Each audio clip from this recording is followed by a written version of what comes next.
This is the unboxing of a Bertele rare eyepiece. I bought it from Germany and I'm going to unbox it now and see how it looks, and I will test it on the stars. Okay, let's open the box and see what is here. It's nicely packaged. Just making sure that nothing was damaged during transport. And this is the eyepiece. It looks, Bertele is a design that was patented by the US Army, so nobody in the world can make it without breaching the copyright. Practically they're sitting on it and they're not letting anybody else use.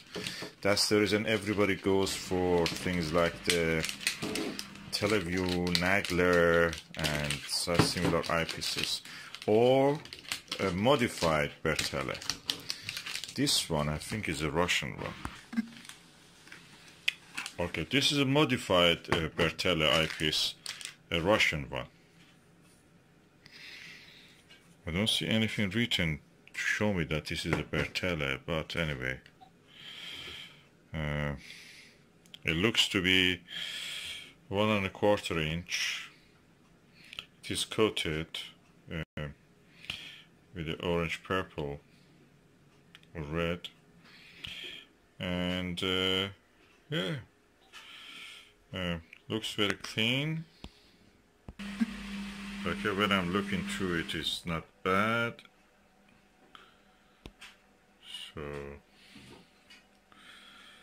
it's quite, I'm a little bit surprised. Is it a real Bertele? Let me look at the purchase that I made and just see the photo and compare it with this. Yes, this is the correct item. It's written modified Bertele and airfall. So to avoid the copyright strike by the American Army, they have to do this. So let's go and test it on the stars. I have now compared this eyepiece with the Starguide, the 18mm.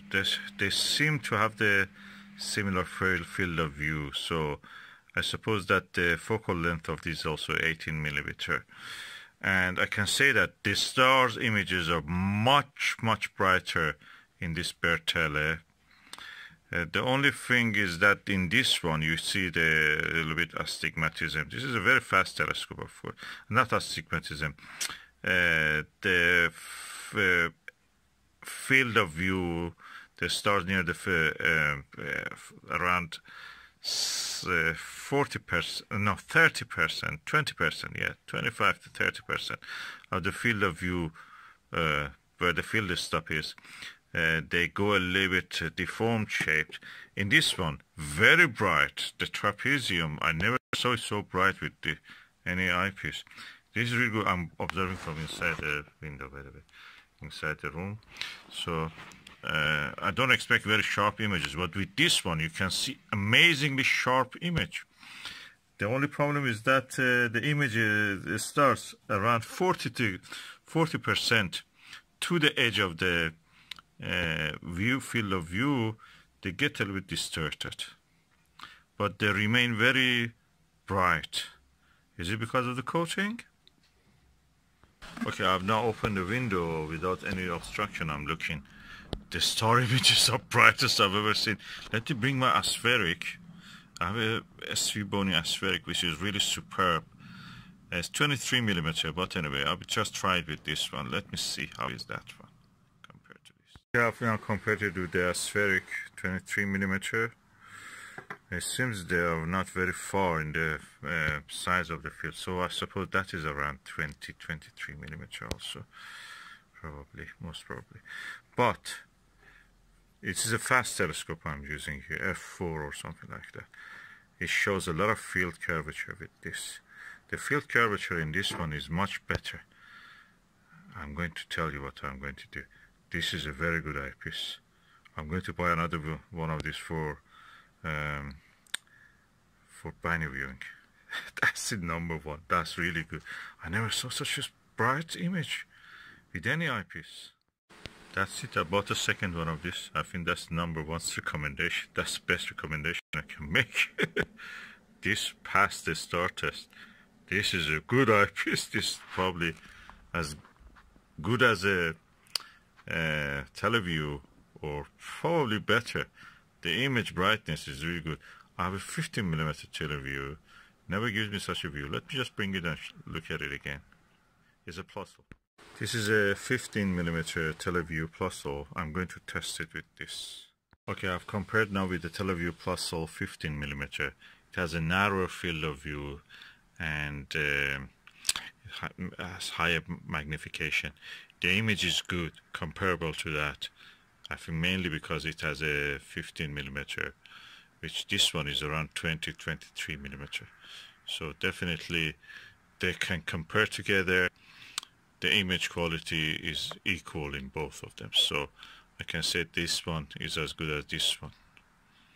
But the image is slightly brighter here probably. It reaches focus. Both of them reach focus very well. This is a little bit better teleview one. But that one is really bigger field of view. Okay, the build quality of this Bertele is as good as a teleview. It's heavy, it's quite chunky. It doesn't have a filter screw in the bottom for the filter. This is a minus point. But the image is quite bright. I think it's mainly because of the coating. It has a very good coating. And the image quality is beautiful. I'm so happy I got this. This is a discovery. It's a pity American Army don't let this be patented. Others also produce this.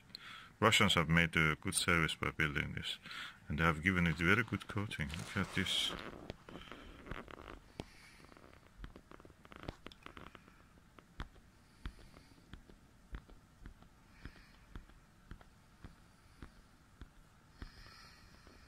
Beautiful eyepiece, and it shows we call it mouth of the fish in the trapezium of the Orion Nebula. Very well, very well. In this fast telescope, it's not very easy to see it with any eyepiece, but with this one you can clearly see it. I'm happy about the second one of this. The image contrast, the darkness of the background of the sky is amazing with this. This is an eyepiece I recommend. I'm telling you, this eyepiece is top quality. It's a top quality eyepiece. If you find one of these, don't hesitate to buy it. This Russian modified Bertele airfoil is really good, really amazingly good. I'm looking at the Al-Nitak and Sigma Orionis. Goes to really sharp focus. This is a fast telescope. It should not really do like that, but you can reach really good contrast. And I can see the flame nebula. Again, I'm now in the back with the window closed, and I can see hints of the flame nebula easily with this one. And another point is that the field of view of the Plusol, teleview Plusol, is narrow, 40 or to 50 degrees. This is a 70 degrees field of view, and I'm telling you, I have several 70 degrees field of view eyepieces. This Bertele is 70 degrees field of view. Really good quality, top notch.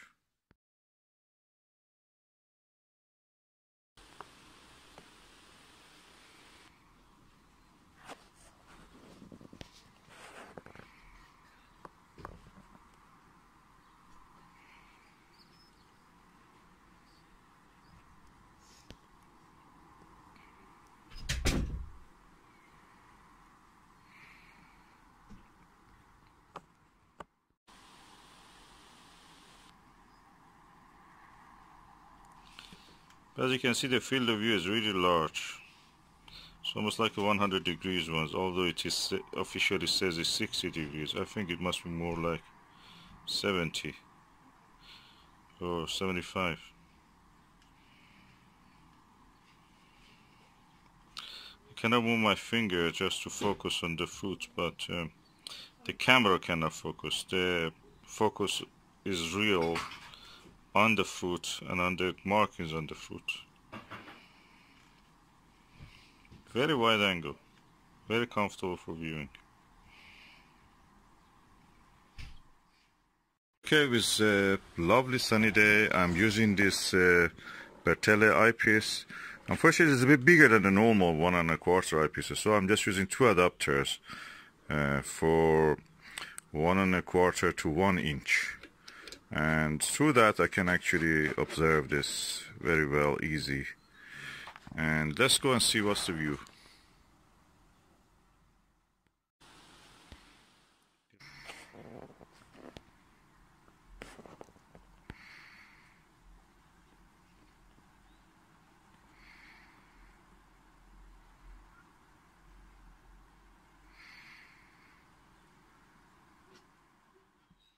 Okay, if you want to enjoy this eyepiece, this is a little bit bigger than the 1 1/4, so it will not go in most of your telescopes 1 1/4 eyepiece holders. So what you will do, I will have this 1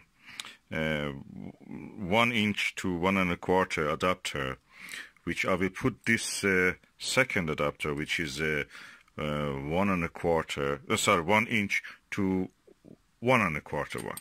So this goes into this, becomes 1, then this eyepiece easily goes into that, and you just tighten it up, and you have an eyepiece which actually can also screw to the end of it some filter.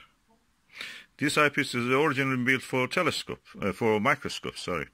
So it's not built for the telescope, so you have to use this, but the view through it is amazing, I'm telling you. No video can show the true beauty of this eyepiece, the image you get, the coating, multi-coating of this is amazing. The design is 6 elements, 60 degrees field of view. Really good, really bright images it gives. So the way to use it is use this one. This is used 1 1/4 this, 1 inch this size, 1 1/4 this size. Then this goes into this 1 inch this size, 1 1/4 this size, and the eyepiece goes into this. Both of this, all of this practically can be bought from eBay.